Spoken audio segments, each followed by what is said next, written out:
Harshad general secretary national zone insurance employees association.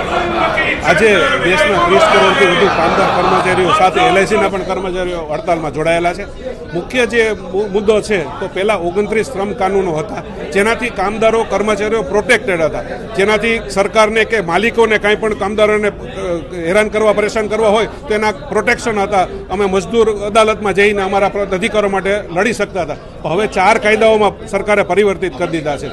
આ 4 કાયદાઓ આવવાથી આજે હવે માલિકોને સંપૂર્ણપણે છૂટ મળી ગઈ છે કે ગમે તે કામદારને ગમે ત્યારે તમે છૂટા કરી શકો. એમને કોઈ પણ પ્રકારના બેનિફિટ ન આપો તો પણ ચાલશે, એમને લીવના બેનિફિટ ન આપો, પેન્શનના બેનિફિટ ન આપો. પહેલાં 8 કલાક કામ કરવાની વાત હતી, હવે 12 કલાક કામ કરવું પડશે. પહેલાં 8 કલાકથી વધુ કામ કરતો હતો તો એને ઓવર ટાઈમ મળતો હતો, મતલબ 2 પૈસા એમના ઘરમાં આવતા હતા વધારે. હવે એ પણ બંધ કરી દેવામાં આવ્યું છે. મિનિમમ 12 કલાક તો એમને કામ કરવું જ પડે. એટલે એમનું જે સામાજિક માળખું છે એ વિખાઈ રહ્યું છે. બાળકો સાથે એમનું જીવન હવે નહીં જીવી શકે, પરિવાર સાથે હવે જીવન નહીં જીવી શકે. મતલબ કામદારોનું શોષણ દિવસે ને દિવસે વધશે.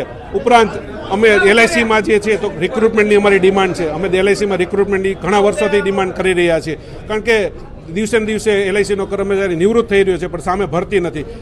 મેનેજમેન્ટ અને સરકાર એવું કહે છે કે હવે બધું ડિજિટલ કરવાની વાતો છે. તો આ દેશમાં જ્યારે બેરોજગારીનું પ્રમાણ ચરમસીમા ઉપર છે, ત્યારે આ દેશમાં તમે ડિજિટલ કરીને તો બાળકોનું શું થશે? એમને નોકરીઓ કઈ રીતે મળશે? પ્રાઇવેટમાં શું શોષણ દ્વારા જ એને નોકરી કરવાની, કોન્ટ્રાક્ટ ઉપર જ નોકરી કરવાની, તો એમનો પગારનો ધોરણ શું? સામે મોંઘવારી વધી રહી છે, તો બે છેડા કેવી રીતે ભેગા થશે? આ ઘણા બધા મુદ્દાઓ છે, પણ સરકારનું ધ્યાન ક્યાંય પણ આપને દેખાતું નહીં હોય. બજેટ હોય તો કોઈ નીતિઓ હોય, સંપૂર્ણપણે માલિકો તરફી, અમીરો તરફીનું જ એમનું રહ્યું છે.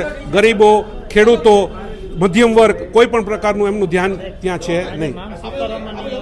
અમે આગામી દિવસોમાં વધુ ઉગ્ર લડત માટે તૈયાર છીએ. બધા ટ્રેડ યુનિયનો, LICના ટોપ લીડરશીપ અમારે બધા એમના સતત સંપર્કમાં છે. બધા સાથે મળી અને અમે રસ્તા ઉપર ઉતરવું પડશે તો રસ્તા ઉપર ઉતરશું, પબ્લિકનો સપોર્ટ માગશું, કારણ કે હવે પબ્લિકને પણ આંદોલનમાં આવવું પડશે. કારણ કે દિવસે ને દિવસે જે રીતે સરકારની નીતિઓ છે એમાં તમામને આ તકલીફ પડવાની છે. અમેરિકાનો ટ્રેડ ડીલ થઈ ગઈ છે. હવે દિવસો જે રીતે અમે જોઈ રહ્યા છીએ, ફરી વખત અમે તો એ જોઈ રહ્યા છીએ કે ગુલામી તરફ હવે દેશ આગળ વધી રહ્યો છે.